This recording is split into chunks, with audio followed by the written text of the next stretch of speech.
What the hell is up, you guys? We are back at it with another episode. Ashley Byrne is joining me again from PETA, and we are going to talk about some of the backlash and some of the comments that we got from our last episode, which I'll link below, and also our most recent fashion show disruption, the Coach fashion show. Everybody's talking about it, so we're gonna get into it. Ashley, just for those people that may not know, why don't you just give us another introduction on yourself? My name is Ashley Byrne. I'm PETA's Director of Outreach Communications.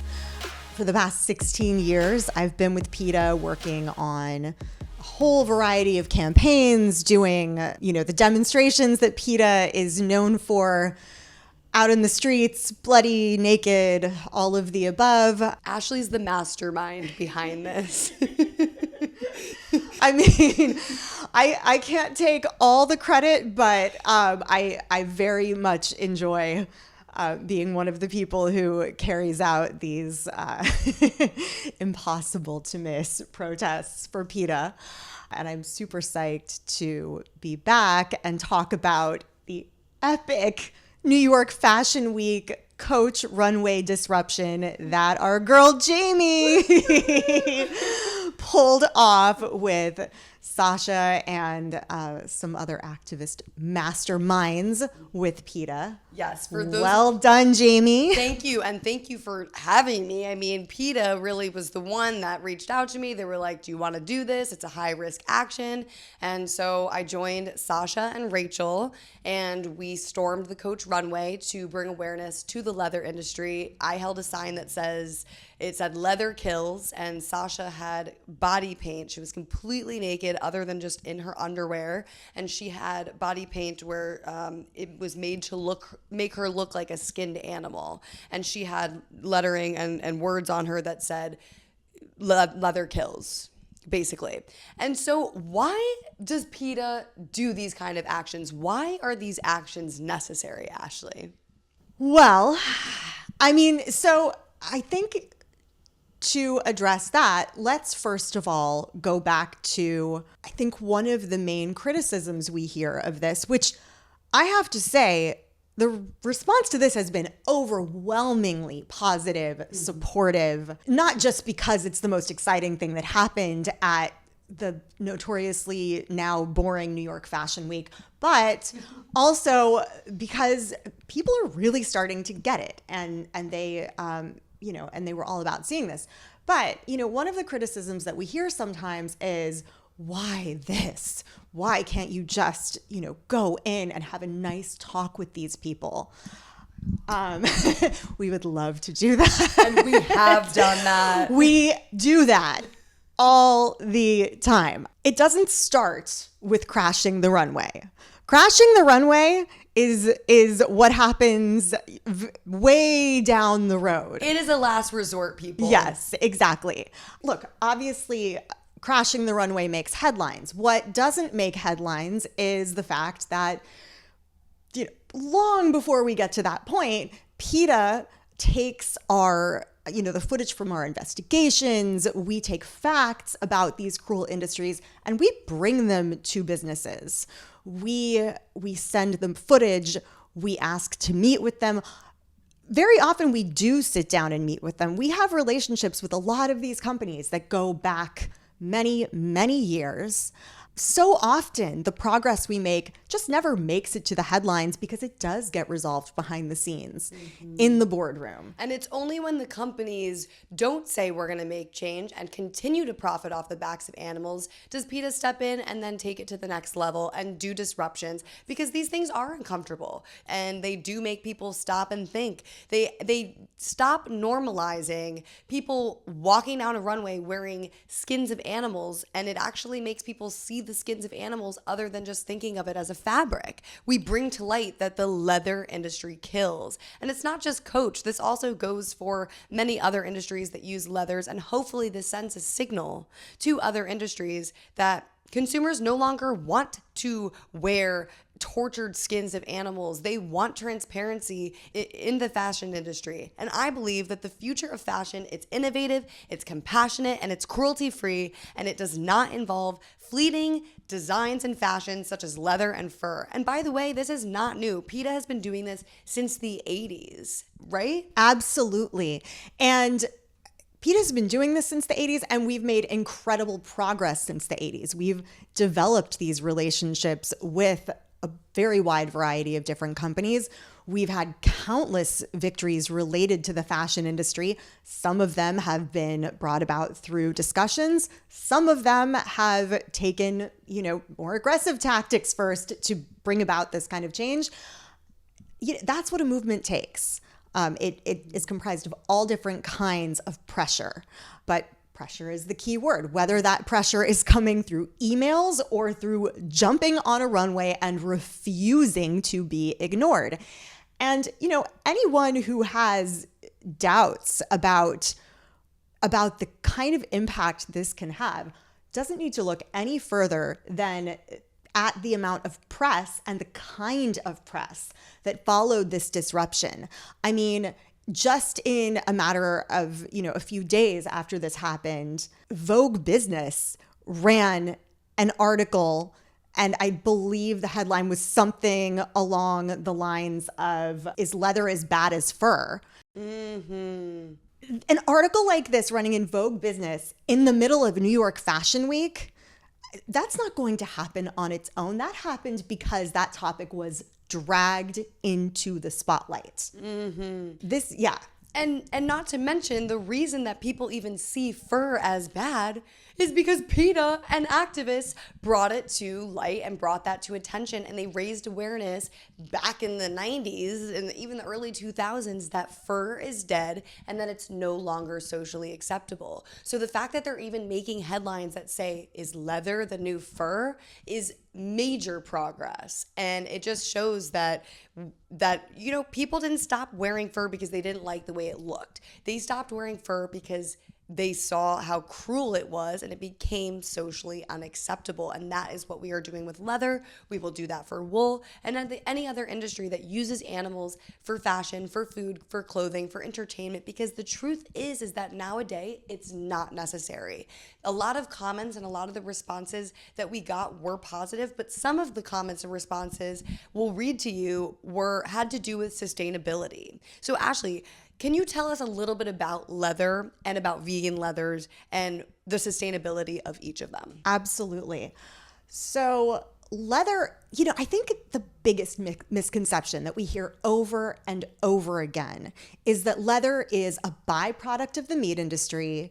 And, if it doesn't get used, it's just going to rot. So might as well use it anyway, because, it's just this, it's this thing that the meat industry is going to produce no matter what. Well, the fact is leather is not a byproduct. It's a co-product of the industry.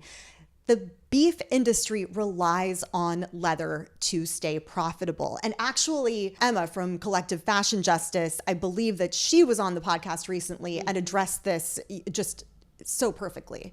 And Collective Fashion Justice is an incredible resource for these kind of stats. But yeah, so the fact is that when you're wearing animal skin, even if it's coming from an animal whose flesh is also being sold for meat, it is absolutely tied to the profitability of raising and killing that animal. So there is no innocent way to take an animal's skin. There's no way when you buy leather that you're not supporting the slaughter of that animal, that you're not supporting that animal being raised and abused and slaughtered. It is a part of the process that these companies depend on for profits. So never think that you can just buy leather and you're not really part of the problem. You absolutely are. Mm-hmm. Now, vegan leather is, so another misconception. People like to say, the leather industry likes to say that vegan leather is plastic, it's bad for the environment, it's not sustainable.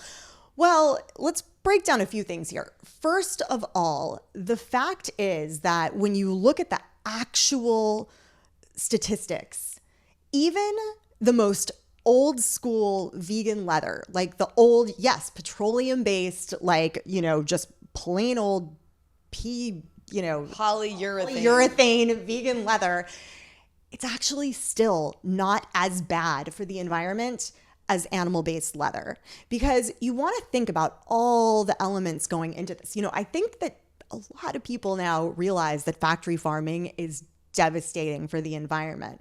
Well, where do you think that leather's coming from? The entire factory farming process, it goes into producing leather.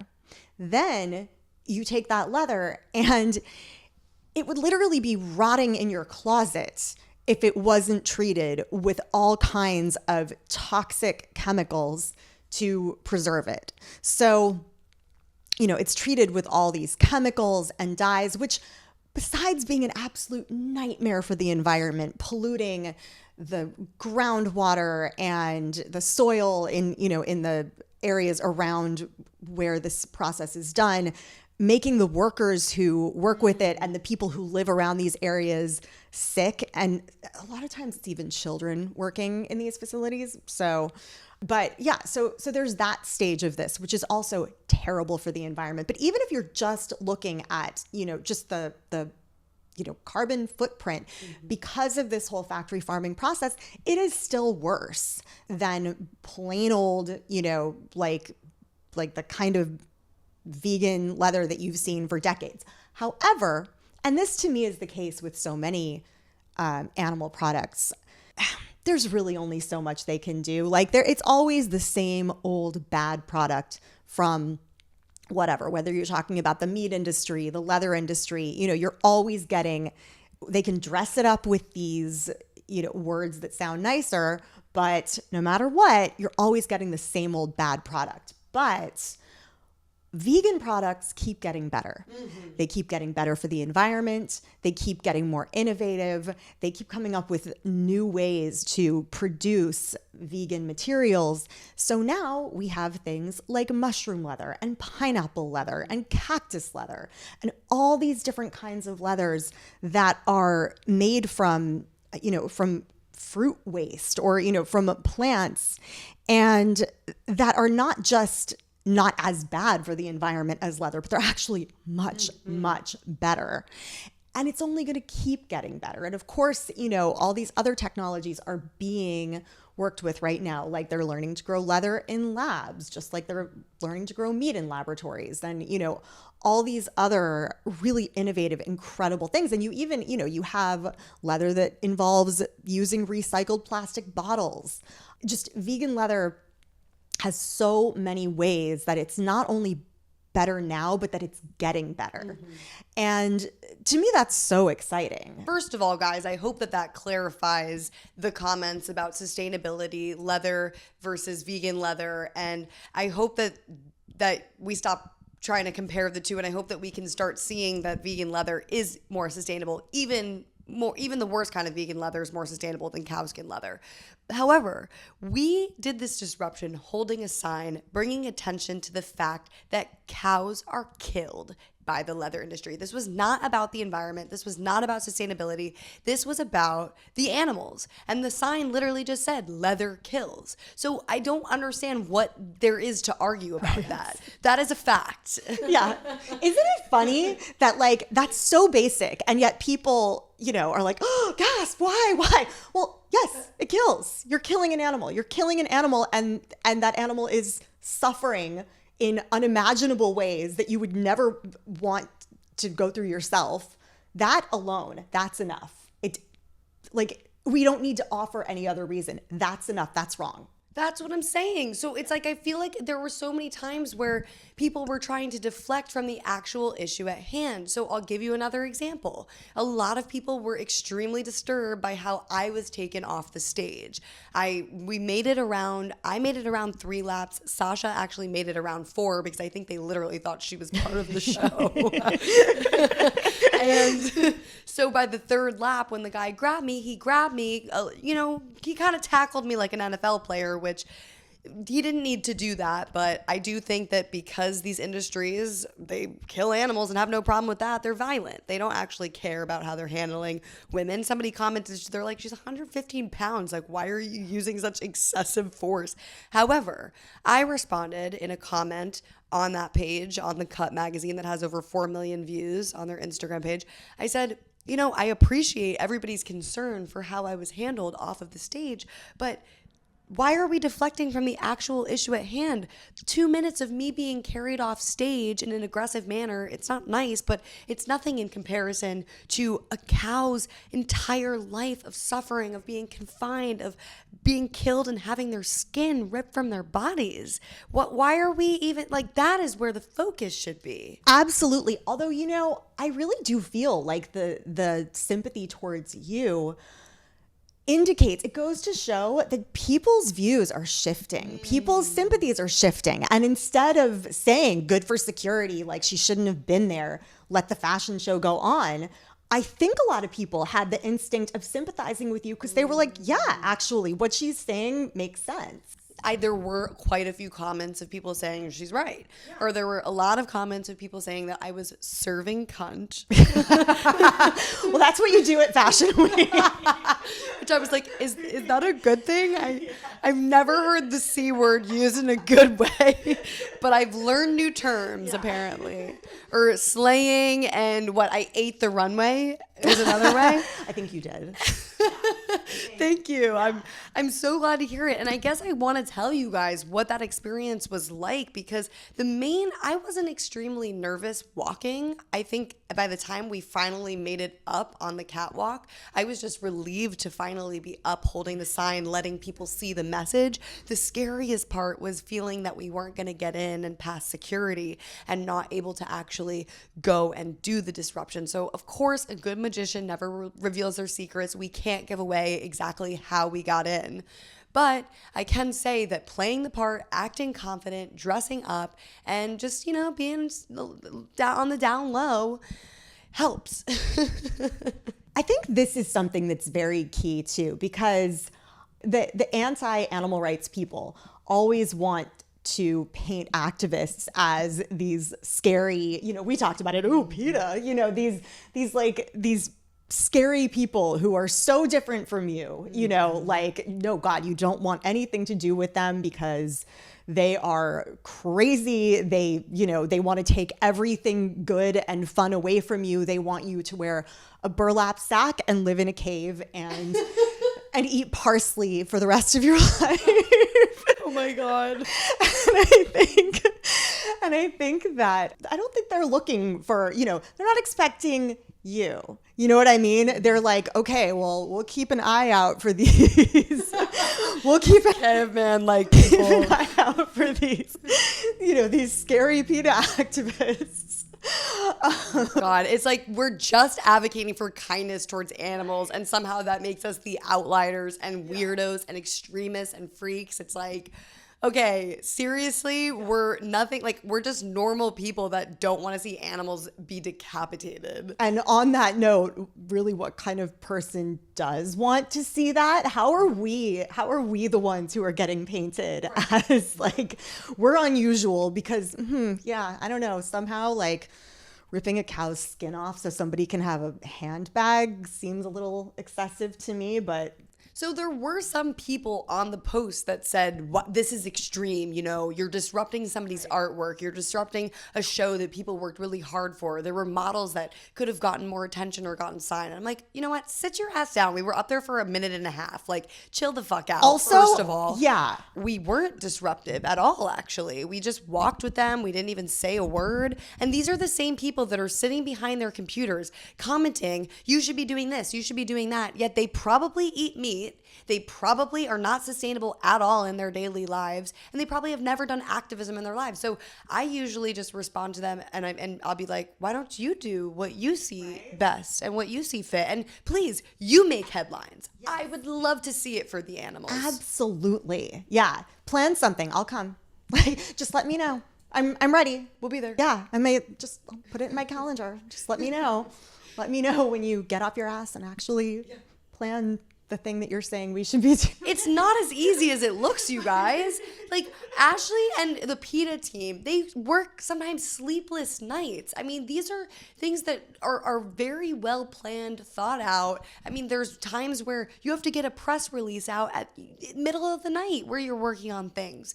So yeah, like, please. It's like these people don't have any idea what goes into it. Also, though, complaining about people being disruptive, you know what? If you were the one being loaded onto a truck and then seeing your family killed in front of you and then having your skin ripped off, well, you might not even be dead yet, you'd probably want someone to be disruptive for you. Right, you know, like right. I would. It's easy to say these things when you're not the victim. Right, exactly. There were actually people commenting, "Are you wearing leather shoes though?"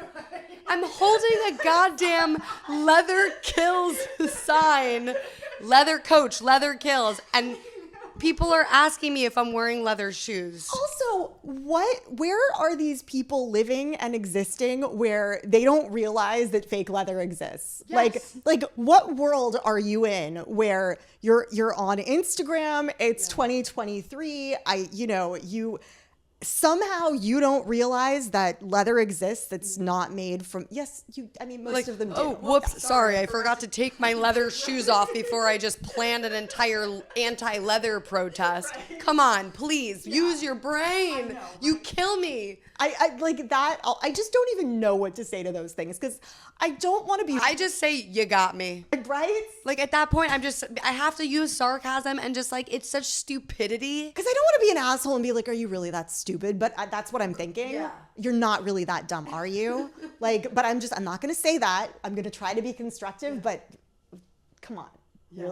Really? Or sometimes I'll just comment, no. You don't deserve. You get one syllable. That's all you get for saying something that dumb. Yeah, you don't deserve a whole explanation. You're too far gone. Okay? You're actually too far gone. You just deserve no. Exactly. Kind of like, yeah, with your boyfriend, if you're at the point where you're giving him like one word, one syllable to you're in trouble. He knows you're he's in trouble if that's all you're getting from me. Yeah. If I actually start using your full name and responding in just one syllable, then buckle up. Poor guy. Yeah. But nothing that he's ever said has been that as bad as some of those stupid comments. No, totally. So ridiculous. And so being that we speak up on multiple different issues, I want to talk a little bit about things that we were discussing in our last podcast episode and some of the pushback that we got from that. So a lot of people will come at me, they're like, Jamie, you're this activist, but why do you support PETA? PETA kills, PETA does this. So Ashley and I, in our episode, The Truth About PETA is what it's called. You can go back and watch it. We discuss all different topics from, where these excuses and stereotypes even came from about PETA activists. And, we found out through Ashley that the meat industry actually puts a lot of this propaganda out because they feel threatened by PETA. And the fur industry. Speaking of Fashion Week. Exactly. So there were definitely a few subjects and topics that we didn't even get to or didn't even get to touch upon. But we wanted to read through some of the comments that we got on our last podcast episode. It was so interesting because Ashley's going to pull them up, but it's as we were sitting there disputing all of these fake and all of these myths that people were saying about PETA, they were actually saying the same thing that we were just disputing. I'm like, you're not listening. Right, yeah. Well, and actually, wait, first, one of the ones that I'll just address right away, because we meant to get into it last time and we didn't, was all the time what you'll hear is, PETA doesn't want you to have dogs or cats. PETA's anti-pet, okay. So PETA does not want you to commodify dogs and cats. PETA does not want you to breed animals for the purpose of keeping them as pets.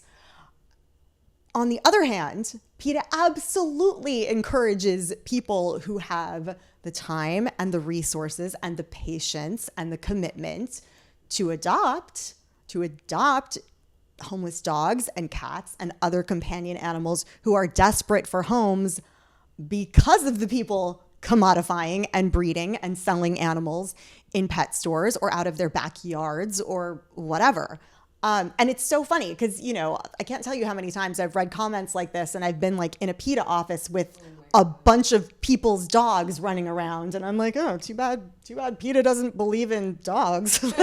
PETA wants to kill all the dogs and kidnap them. That was one of the things I was seeing on our post, was that PETA goes and kidnaps dogs. Which, right. Where does that even come from? I really wish that anybody who is repeating that kind of misinformation would just go to our website and watch the annual recap videos from our community animal project and see PETA, first of all, providing, free and low cost spay-neuter surgeries for all of these animals who desperately need it in areas that desperately need it. And then also going through neighborhoods, in places where people really very often still treat animals like just objects. They're just like a security alarm on a chain in the backyard, and PETA will go. So often these PETA field workers are the only ones who ever give these dogs any affection, attention, they're the ones checking to be sure that they have food and water and that they have shade from the sun. They'll deliver free dog houses. They'll deliver straw in the winter so these animals are a little less freezing outside. Because unfortunately, they find laws being broken, but a lot of the worst cruelty is unfortunately still perfectly legal. Mm-hmm. Dogs are pack animals. It is the height of cruelty to force them to live by themselves outside, to not give them any love, attention. It is just unbelievable mental and emotional cruelty. And so you watch these videos of these dogs who are so overjoyed when these PETA field workers come out, maybe give them the first toy they've ever had, and give them belly rubs and all these other things that I think most of us take for granted. Of course you do that for a dog. Well, actually, unfortunately, that's not always the case. And it's just, these are the people who are being demonized. Right, the people that are helping the animals the most. And it's I'm sorry, but if you eat animals, you actually have no goddamn right to say anything about how PETA people should be treating animals. You are the last person I would take advice from for any sort of animal advocacy. You eat them, you kill them and eat them. So sit down. Right. Number one. And number two, to address the claims that we had discussed in our last podcast episode about how PETA kills animals, when you look at the shelter numbers, the only reason that euthanasia rates are high is because PETA takes in all the dogs, every single dog that comes to them, or a cat that comes to them. If you bring in an elderly animal who is on death's door or who has a catastrophic injury, who unfortunately right now a lot of shelters will turn away. If you just because they're so afraid of being labeled a kill shelter, if you bring that animal to PETA, PETA will provide them a humane, peaceful euthanasia, that so often is what their guardian is looking for and maybe can't afford, or, and so because we're not going to put PR ahead of the suffering of these animals. Right. And if the animal actually does have a shot at being adopted, we're going to, redirect them to a place where they actually have a better shot at that happening. But we're not going to turn animals away at the door, which is happening way too often right now, because we're like, oh, well, that'll make our numbers look bad. No, because animals aren't numbers. They're individuals, and their individual suffering matters. Right. And there's many instances where the dogs might have behavioral issues. You don't know what the situation is at hand, and being that PETA is taking everyone in, the rates happen to be higher because of that. And there are circumstances, like Ashley was saying, where senior dogs are put down. Behavioral dogs have to be put down. It's just, there's no more space in these shelters. We're in a crisis right now. You go around to any shelter, especially in the South, they're killing dogs just for space. Yes, and I was about to say, that's the other thing that I think we need to address. The fact that, yes, let's be real, open admissions shelters are faced with the fact that sometimes they do have to put healthy, otherwise adoptable animals down because of space. But you know what? That's not their fault. And demonizing shelter workers over that is so indefensible, because really, you know whose fault that is? Everyone who's buying a purebred dog from a breeder or a pet store. All these people who should know better. I can't believe how many people right now are like, while the shelters are overflowing with dogs who need homes, they're like, well, I'm going to go, buy the same doodle that everyone in my neighborhood has, or, little like purse dog. Literally, you could adopt those dogs too. Unfortunately or fortunately, you could adopt any kind of dog, because so many people just buy them like commodities, like objects, without thinking, and then get annoyed when they actually turn out to be living beings with needs and personalities, and who cost money, and do give them up. So it's very easy for me to rant about this because it's so frustrating. Yeah, I mean, it's like having a child, right? When you get a dog, and absolutely, it is very frustrating because you hear the same excuses over and over and over again. And Ashley, to be honest with you, it's just people that are deflecting and trying to take the blame away from them. And it's them not wanting to look internally and say, you know what, maybe I'm wrong. Maybe like they are right that eating animals is cruel and not very nice, and that, wearing leather does kill. And by blaming PETA, by demonizing PETA, that allows them to take responsibility off of themselves. Right. Or vegans. How many times have you heard like, well, I'm not vegan because a vegan did something once that I didn't like. So, I'm not vegan now. I mean, do you apply this logic to child abuse, or to organizations that that feed starving children, or to like Habitat for Humanity? Well, an activist for fair housing did something I didn't like once, so I want everyone to be homeless. Like what the fuck? It doesn't make any sense. Just the absurdity of that argument. Like, okay, I'm sorry a vegan like hurt your feelings or did something you thought was uncool once. Should every animal now suffer because of that? Like, right. And it's like, babe, you are not the victim. Right? Here. Exactly. The animal that suffered because of your actions is the victim here. Right. So let's not blame the vegan for just pointing that out. We're simply the messenger, just telling you, hey, Bob, like that steak that you ate last night, that was once a living, breathing, thinking being that wanted to live. And now Bob's like, well, I'm going to eat a ton of cows because you just said that. Also, if you're following the logic, like if you're really upset because some vegan did something you thought was politically wrong or socially wrong or just personally wrong, instead of taking it out on the animals, wouldn't the actual logical conclusion of that be that you should eat them? Yeah. Okay. Or that. I'm not advocating for that, but like I'm just saying that they're really missing a step in their reasoning if they're like, well, this vegan did something that upset me, so animals are going to die. No, it's like animals that did nothing to any of us. And so PETA brings these issues to light in the most creative ways possible. And I guess one thing I've been wanting to ask you is, like, out of all of your years at PETA, you've been at PETA for over a decade. What is it, 15 years? Over 16 years. Over 16 years you've been with PETA. What are some of like the biggest victories, the biggest events and actions that got the biggest headlines, and why? Like, what gets headlines? Why? That's a great question. That is a really, really good question. You've seen a lot of victories. Oh my God, I've seen so many. I've seen countless. I'm constantly seeing victories, large and small. One of the ones that I always go back to is Ringling Brothers. Ringling Brothers first announcing that they were going to retire their elephants. And then I believe within a year, just announcing that they were shutting down completely. And now actually we've heard that they're coming back without any animals, because that is what people want to see.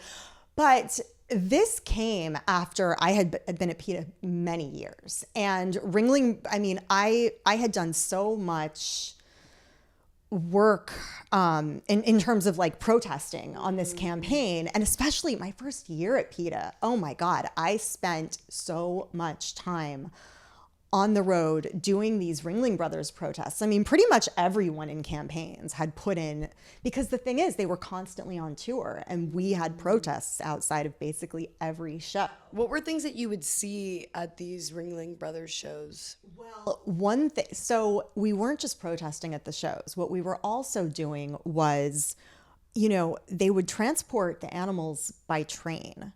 And that meant that they would have to transport them in each city from the train tracks to whatever venue they were performing at. And so what PETA started doing way back was they would usually walk the elephants through most towns. They would do it a lot of the time as a promotional thing, you know, like the elephant walk through town. They would make it like a parade to, you know, kind of hype people up for the circus. Well, what PETA started doing was recording these walks so that we could see injuries on the elephants. We could see bullhook marks, you know, that they would kind of cover up with this like gray dust. But, you know, we could see which elephants were becoming lame. And we would report these things to the USDA, which, you know, I mean, take a lot of work to get them to do anything, but we would, that's what we would do. So we would get footage of every single elephant walk. And of course, at a certain point, they caught on. And so actually in a lot of cities, what they started doing was trying to bring them through late at night when no one was around. So I can't tell you how many times I was with, you know, like interns or, you know, like maybe like one other campaigner sleeping in a car next to the railroad tracks, like waiting for these trains to come in or these elephants to leave so that we could run alongside them, recording them. And my first birthday after I started working at PETA, I mean, I guess at that point I had been there like maybe 8 months or something. And I was actually in Richmond, Virginia. And I was with like 2 interns and like a junior training campaigner. And I was still new, but I was, you know, training her. And we were waiting, you know, for a couple of days for this walk to happen. Like I said, you know, just like up, like taking little naps, but pretty much up, you know, for 24 hours at a time, like just because we didn't want to miss it. And yeah, like sleeping in shifts in the car. And finally, like on my birthday, you know, it actually happened. It was the first time I had actually done one of these. And, you know, I remember just, you know, running alongside the elephants and filming. And, you know, of course, their handlers are the most cruel, absolutely like jaded people you could ever imagine. So they're saying nasty things. They're making like disgusting sexual comments at like me and the other women, saying threatening things to like, you know, the guy who's with us, and, you know, like slurs and, you know, just, I mean, literally every disgusting thing you could imagine. But I mean, to me, I was like, whatever, call me what you want. But I'm just thinking these poor elephants are at the mercy of these people constantly. And running alongside and just looking at these elephants who just look so broken. And the thing is, like, I was in, you know, I was leading, like I was the one in charge. I was leading this. So I kind of had to like, I had to keep it together and, you know, be encouraging and whatever. We got the footage. I got everybody back to the hotel room. I was like, all right, everyone get ready. We're, you know, we finally did this. We'll go out to dinner. You know, great job. You guys are incredible. And I meant all that sincerely. And I was like, I just need to go make a phone call. And I went to the car and called my mom and broke down. I was just like, oh my God, their eyes were just, it killed me. But it's more inspiration to keep, you know. And so, I mean, I spent the next several years doing so many of these elephant walks, these protests, and you know, and that's another one where it would feel like you were just living Groundhog Day, like the same day over and over, because you would just be outside another venue and you'd be just watching people walk in again and thinking, how is anyone still doing this? And of course, at that point, they were giving away so many tickets for free just to fill seats, you know, but I mean, still, you know, and it was just exhausting. And the people who were actually still willing to go so often were, again, just so jaded and would just be saying the worst things, because honestly, most of the compassionate people wanted nothing to do with it. So the people you were actually getting out there, like the last people on earth who were supporting this, were not kind people at all. It was a draining experience. And I mean, it was one of those things where we just kept going and kept going. But I remember just this feeling of like, I always knew that this would end eventually.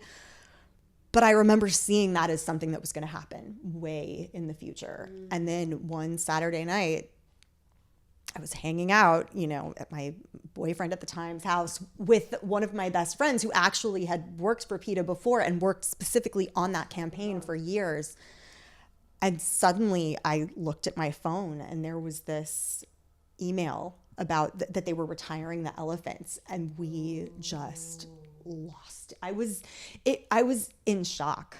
I mean, I just couldn't, like. I mean, so much of the pressure is the reason why, right? Right. No, Thanks to you. No, I mean, that was the thing. It was like they had to retire the elephants because people, I mean, they were never going to say this. They were never going to say, well, PETA, you know, but they had, that was why they had to do it. And then a very short time later, they just shut down entirely. And I just remember thinking, like, okay,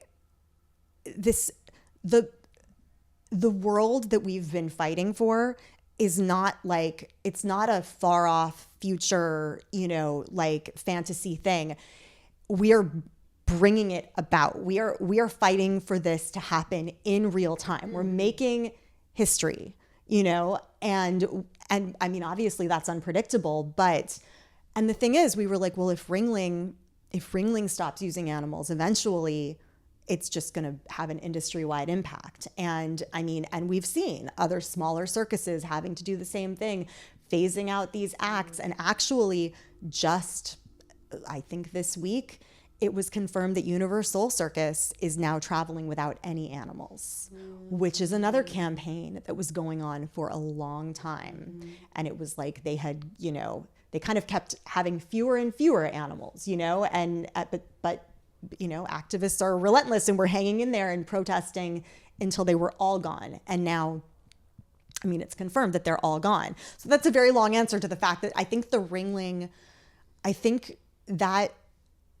to me was a landmark victory, because it showed that something may take years, it may take decades. You may have to literally be out feeling like you're doing the same thing over and over again, you know, just like it may feel like Groundhog Day, but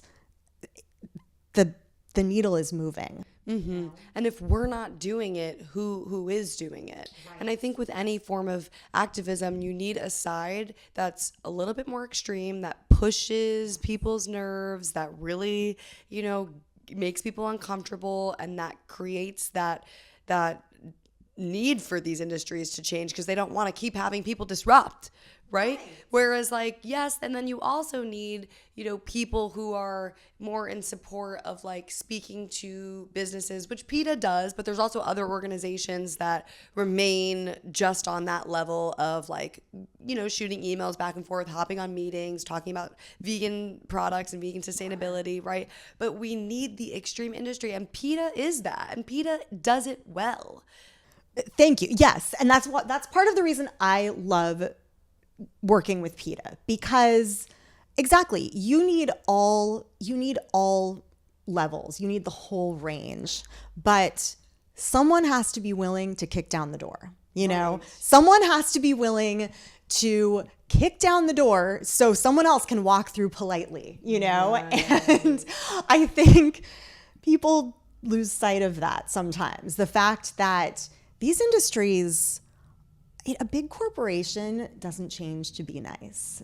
They change because you make them change. Right. Either because of, or you know, usually because of a mix of public opinion turning so hard against them that they start to lose money, but also because, you know, if you just make things very difficult for them.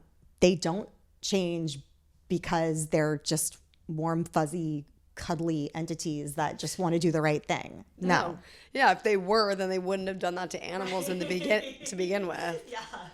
Exactly. It is so frustrating. And, you know, I think we do have to develop this thick skin as activists, and we're doing all of this hard work, we're having sleepless nights, we're doing anything and everything we can to speak up about these issues, but a lot of times we're met with resistance, and we're met with really nasty comments. And Sasha was really upset about a lot of the backlash that she felt that she got from the coach video of people body shaming. Seriously? Yes. I mean, she's fucking perfect. Gorgeous. She is gorgeous. Know. But that's the thing. It's more of what you're talking about deflection. When people don't want to hear something, they will go in every direction to avoid hearing it. And a lot of times that is about getting personal, and it doesn't have to be grounded in truth at all.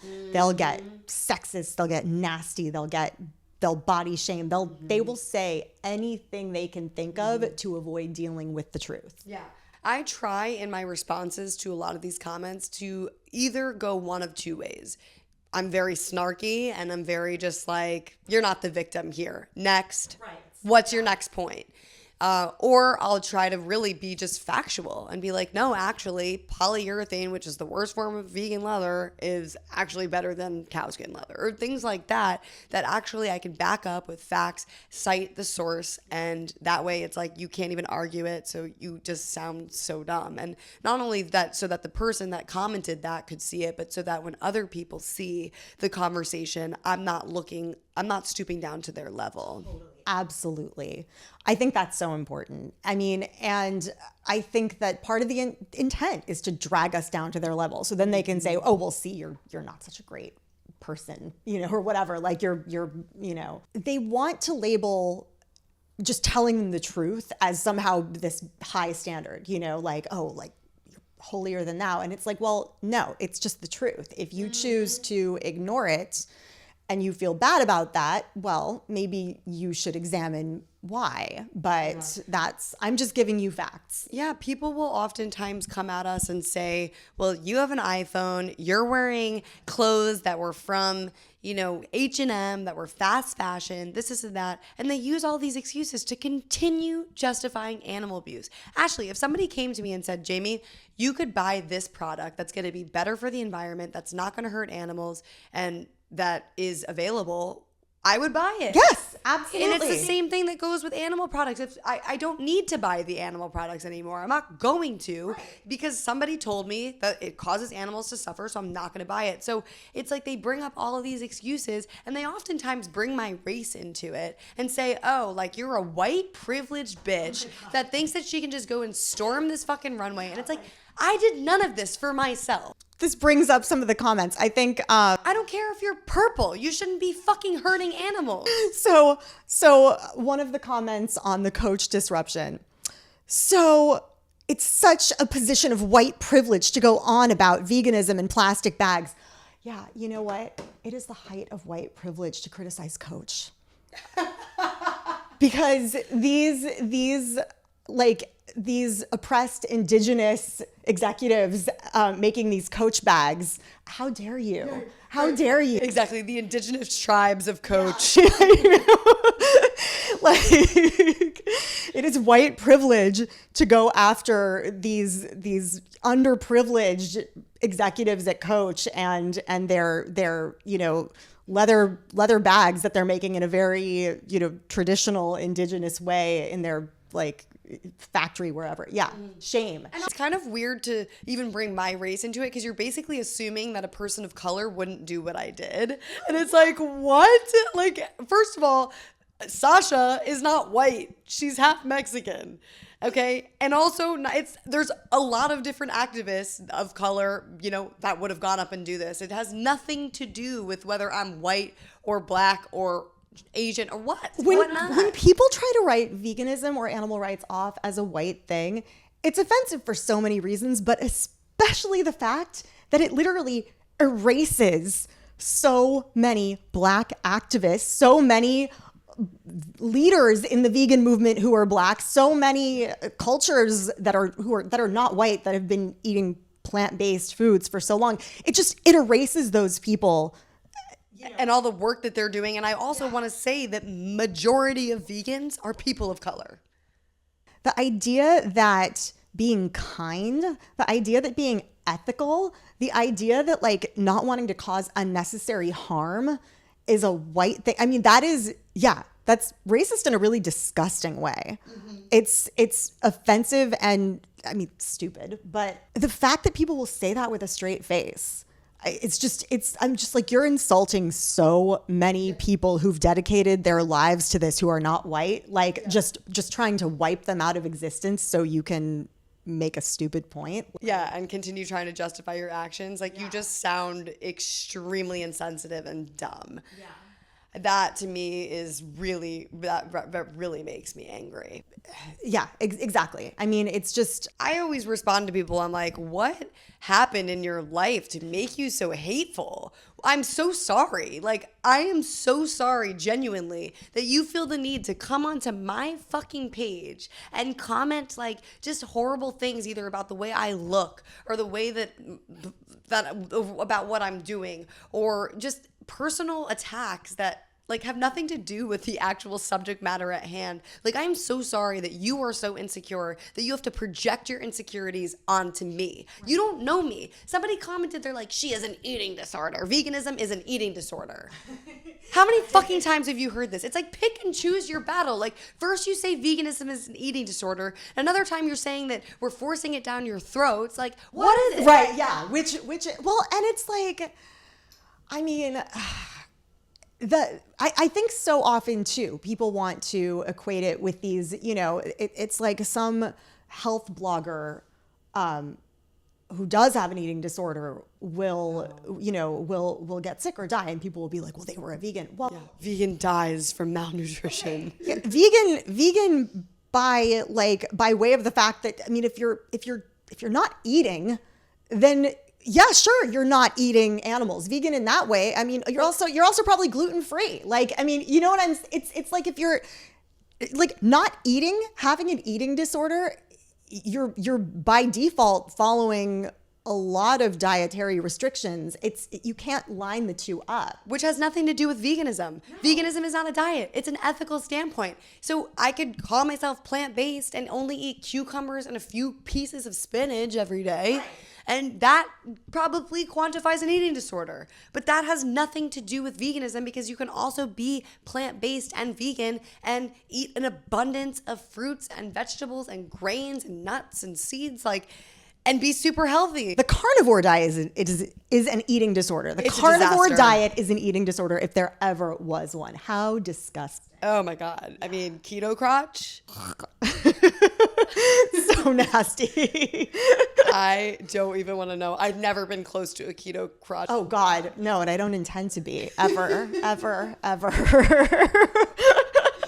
Never happening.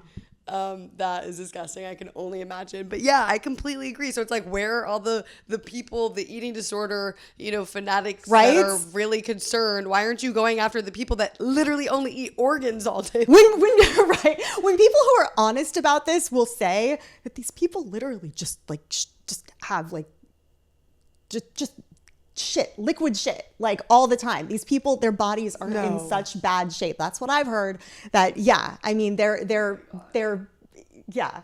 I mean, on top of which they're all taking steroids too, because come on. Yeah. And then they're like, oh my God, carnism cured all of my diseases. You're eating death. You're eating a rotting corpse. I promise you, a fruit and a vegetable won't hurt you. Also, you've been doing it for 6 months. Call me in a year when, yeah. and then let's talk. That is an eating disorder, but I mean, it's one that I guess maybe because it's primarily men doing it, it doesn't get talked about as much. But I mean, you have to be seriously dealing with some body dysmorphia and just general delusion to espouse a diet like that. Yeah, exactly. Talk to us in 20 years. I love those memes that show a vegan and it's like me with my best friend from high school, and it's like the vegan looks like she's 12 and then the non-vegan is 75.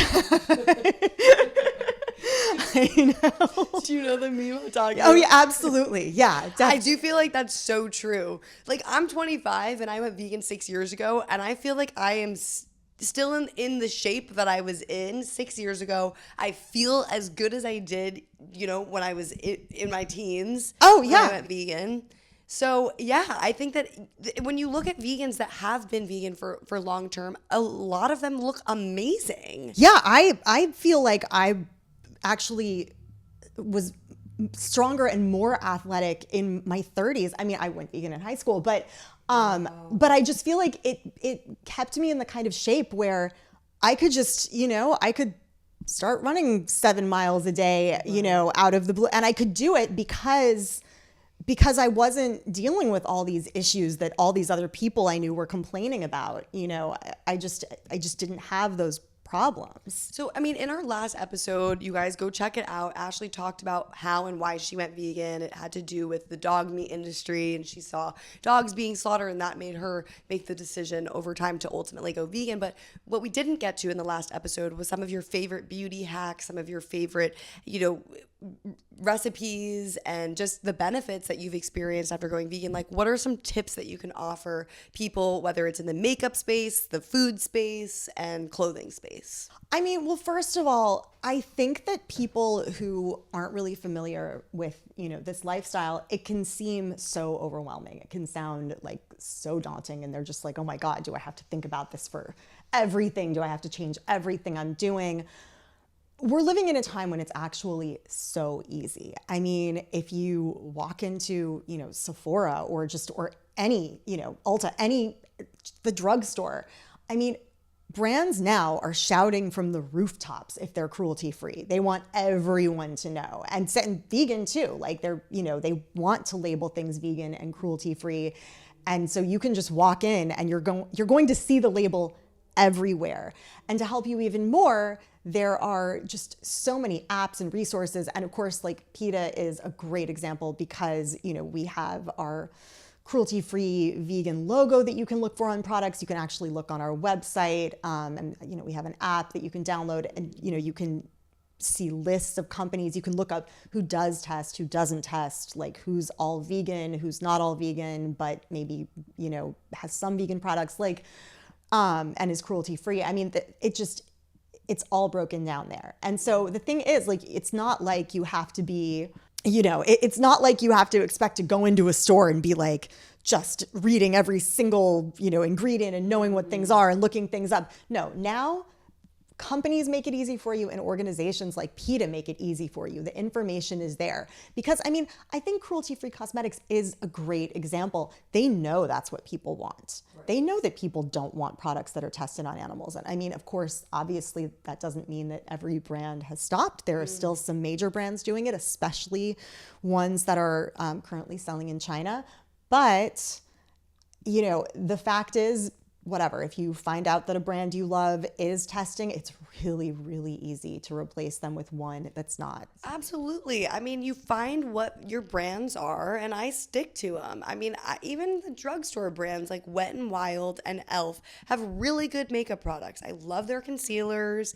I love their mascaras. It's cheap. It's looks good, Totally. I think. Yeah, no, those companies are great. I mean, and yeah, or if you're shopping in a place like Sephora, actually, you can either look on their website or ask the person helping you. They can find out immediately if something's vegan. They will tell you, because it matters so much to consumers that they have that information. So walk us through like your skincare and your makeup routine. Like, what are your favorite brands and products? Years ago, I was just using all these kind of like very expensive, complicated products. And then somehow, kind of by a fluke, I actually realized that the face wash that really worked the best for me was just Desert Essence Tea Tree Oil Face Wash. It's so simple. Like, it's so simple. It's so cheap. You can get it at Whole Foods. You can get it at, I think you can get it at Target. Like, it just was perfect. It did wonders. I had been using, like, I can't remember what it was, but something expensive that I had to order. And I was just like, oh my God, I started using it and everybody was like, whoa, your skin, what did you do?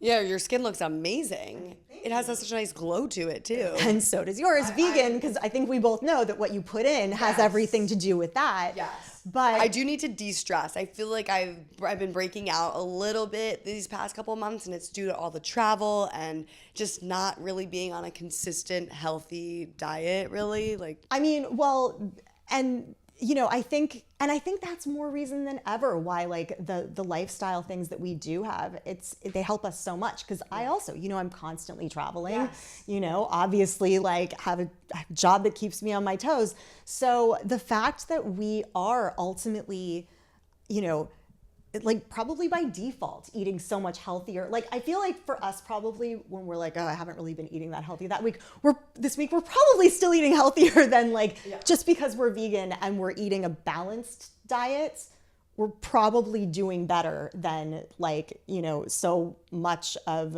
like the country where they're like, Oh, I was shocked when I was in Oklahoma this summer. I was shooting a documentary for work, and we were going to these restaurants, and just seeing what was on people's plates was horrifying. oh God. Oh God is right. People would order like these like cheese bowls at this Mexican place and just like dip their chips in there, and then like piles and piles of animal flesh. I'm like, what the fuck? Like, look, I love like the vegan Super Bowl snacks, I'm not eating a salad on, I'm not going to watch the game either, but I'm not going to eat a salad on Super Bowl Sunday. I'm going to eat like, I'm going to make like the mountain of vegan nachos. And, like, Wait, I'm just picturing Ashley sitting there in a jersey and like a little fan foam ring, a little foam hand. I'm a number one fan. no, it's so funny because I remember like several years ago, a bunch of my different vegan friends and I who live in the neighborhood, we were all like, okay, it's Super Bowl Sunday. Let's get together. We'll make snacks. We'll watch the game. We made the snacks. We completely forgot to turn the game on until it was like half over.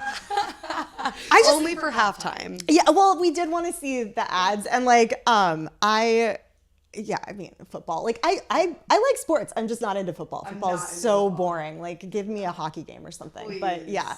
But anyway, so yeah, I'm all about the, it's like I'm all about doing like the decadent vegan food. But the fact is, at the end of the day, that's definitely not what I'm eating, breakfast, lunch, and dinner. What are you eating? That's what I'm breakfast, making lunch, for and dinner? fun. So one of the things that's being very, very busy, there are absolutely a lot of times when I just end up doing the sort of takeout thing, which again, as a vegan, it's so, obviously we're lucky to live in New York, but you can just anywhere you can get Thai food, you can get like Chinese, you can get all these different kinds of food where if the base is just like vegetables and tofu, you're in good shape, But I figured out my go-to dinner for when I'm actually cooking, but I have no time.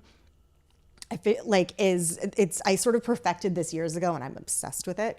So you make like a pot of couscous that takes, I think, 2 minutes.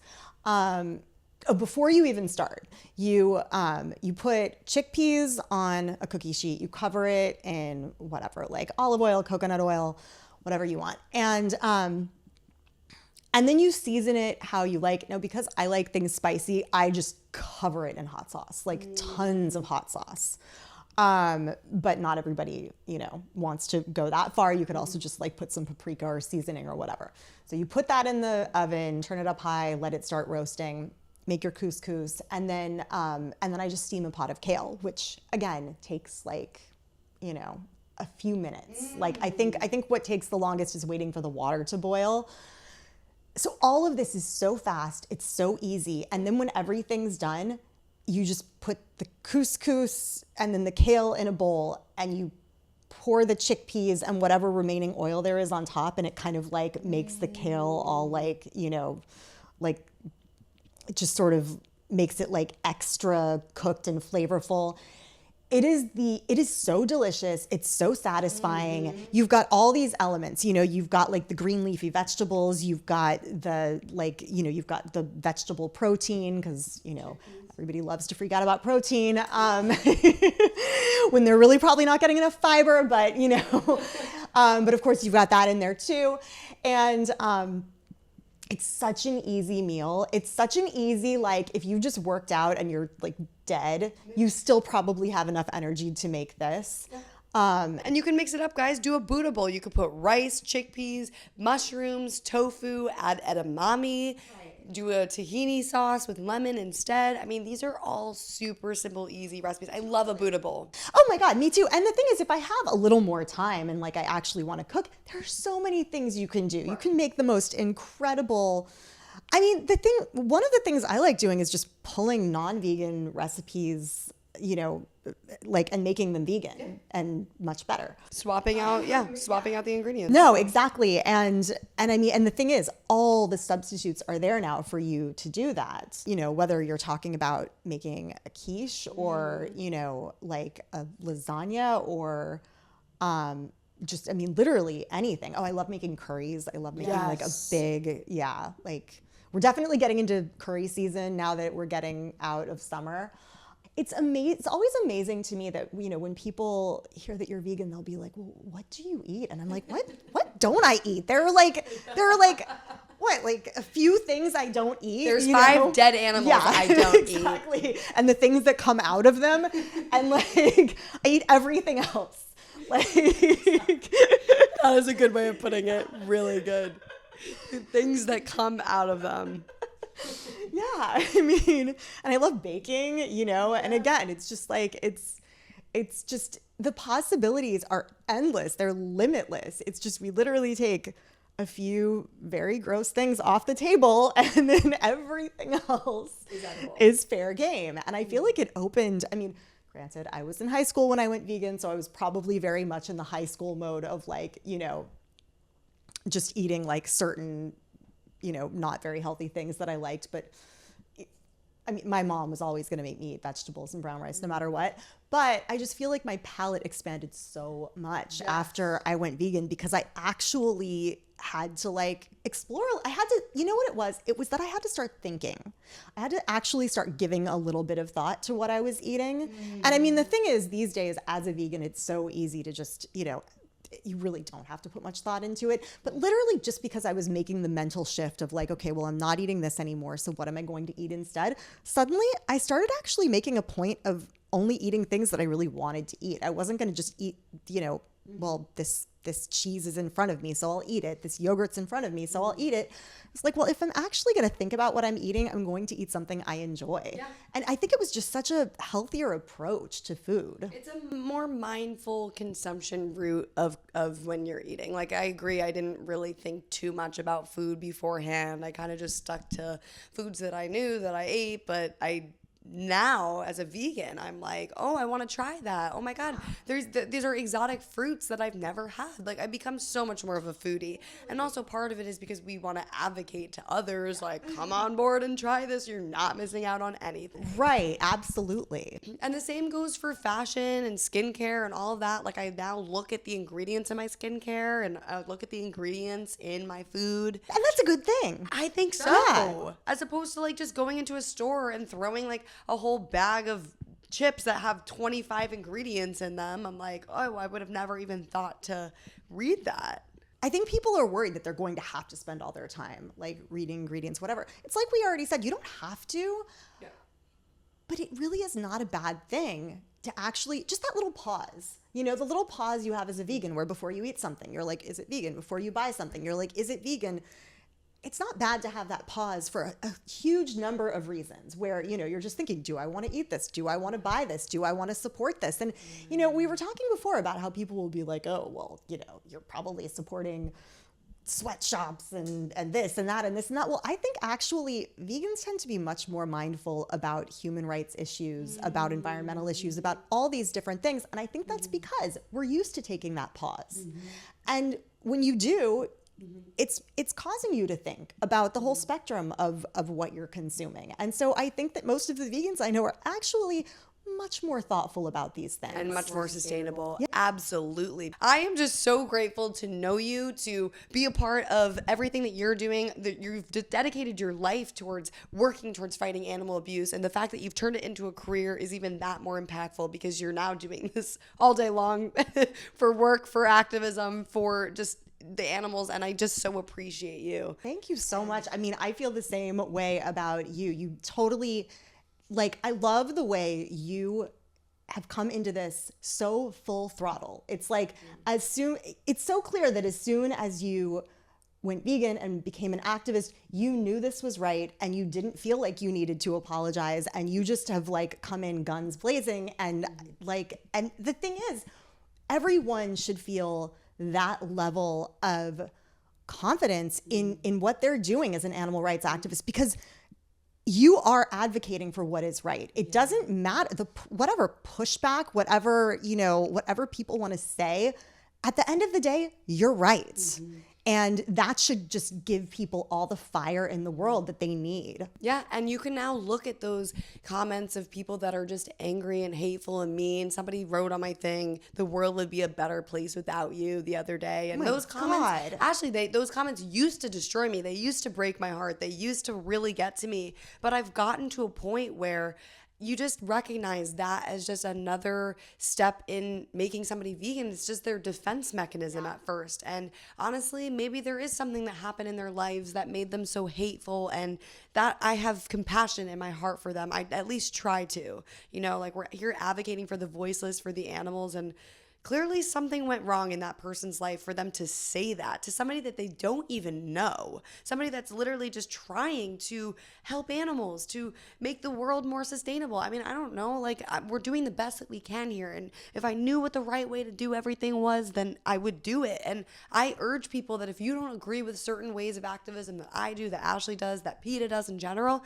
then go out and do it in your own way that you think is going to be effective, because we're just here trying to create change, and we've seen impact from the actions that we've taken, and that's why we continue to do them. Well, and there is no one right way, just like you were talking about before. And if you look at other, civil rights movements throughout history and that are still going on today, they didn't accomplish things, whether you're talking about the women's movement, whether you're talking about the movement for racial equality, whether you're talking about the movement for the rights of people who are gay and lesbian and transgender. Like, they didn't accomplish things by one method. These were movements with people at all different levels. There were people in these movements working on legislation. There were people, the women's movement is a great example, because I appreciate the fact that, I can run around with no bra on and not think about it, but there were women in the 70s burning their bras. You know what I mean? I don't need to do that. Like, I don't, like, thank you. Like, I don't feel the need to do that now. I can make this choice now. It was a much bigger deal to do what they were doing then, like, all of these movements had people working on things from legislation to like being very aggressive, very militant, very in your face. Mm-hmm.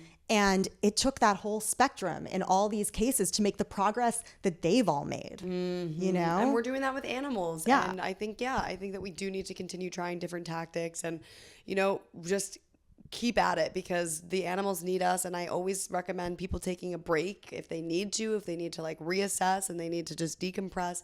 I think that that's really important too.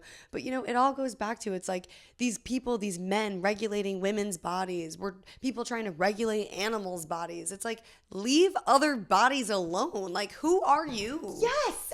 Like, seriously, to me, everything comes down to that. Like, how can anyone argue with that? No one else's body belongs to you. No other being belongs to you, whether you're talking about, women belonging to men, whether you're talking about, like buying other people to use for labor. I mean, none of it.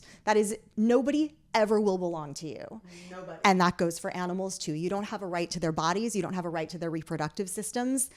And I think if you really sit down and really make yourself think about that concept, like, you can't deny it. No ethical person with what I would consider to be modern values around, again, any of these other issues. If you consider yourself a feminist, then you should understand the concept of not owning someone else's body, of not being able to take advantage of somebody else's reproductive system. Mm-hmm. Like, that should just be nobody should need to explain that to you. That should be obvious. We've devalued their lives to such an extent that even the language that we use, like kill two birds with one stone and, the world is your oyster. Right. It's like, Yeah. No, it's actually not, because oysters are their own individuals. It's not. What the hell?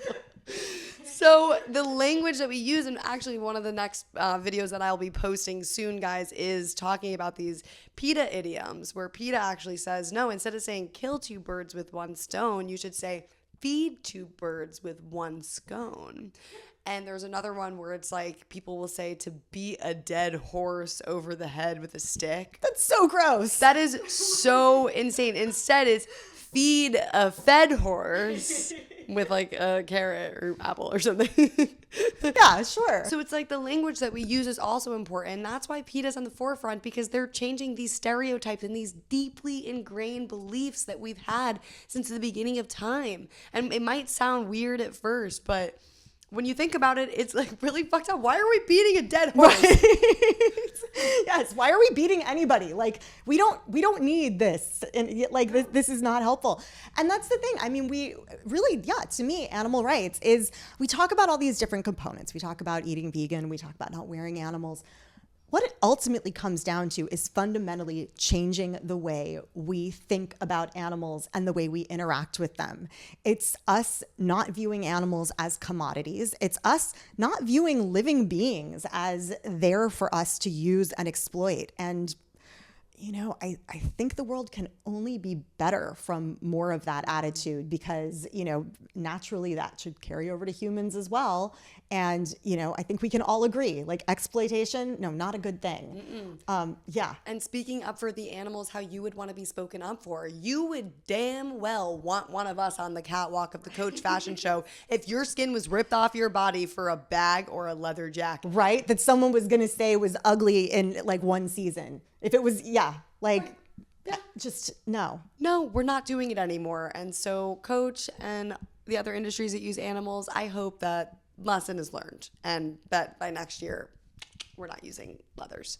We will come at you for wool and other things though. So. Oh, absolutely. Yeah. And you have alternatives to all of these things and you know it. Yeah. And you're lucky if we're in your fashion show. Like, I even commented, I'm like, I just did all that unpaid labor for you, all of that publicity. I mean, please, CNN, People Magazine, Glamour Magazine. Yeah. Where's your check? Daily Mail. Where the fuck is my check? Seriously, you need to sue them for unpaid wages, because, I mean, come damn on. will. Let's be real. Like, New York Fashion Week is every year there are all these articles about whether New York Fashion Week is even still relevant. Yeah. It was this year. Yeah, you're welcome. Thanks to us. Somebody had to make it interesting. Dragging Fashion Week into 2023. Like, having the conversations that matter. Yes. And on that note, Ashley, thank you so much for being here. Where can people find you? Thank you for having me. This was so much fun, as always. People can find me on Instagram at ashlovesmongo. They can find me on Twitter under the same handle. People can find PETA at PETA.org, and also just on any of the social media channels, just at PETA. I highly recommend that people do actually go to the PETA accounts and watch these videos. Don't take our word for it. Just watch the videos and be very honest with yourself. The videos speak for themselves for sure. And guys, you can find me at It's Jamie's Corner. And thank you so much for watching. If you didn't see our first episode, definitely go watch that. It's called The Truth About PETA. It's on Spotify, Apple Podcasts, YouTube, and we talk about all of the PETA myths and we bust the shit out of them. So on that note, guys, thanks for watching. Until next time, bye.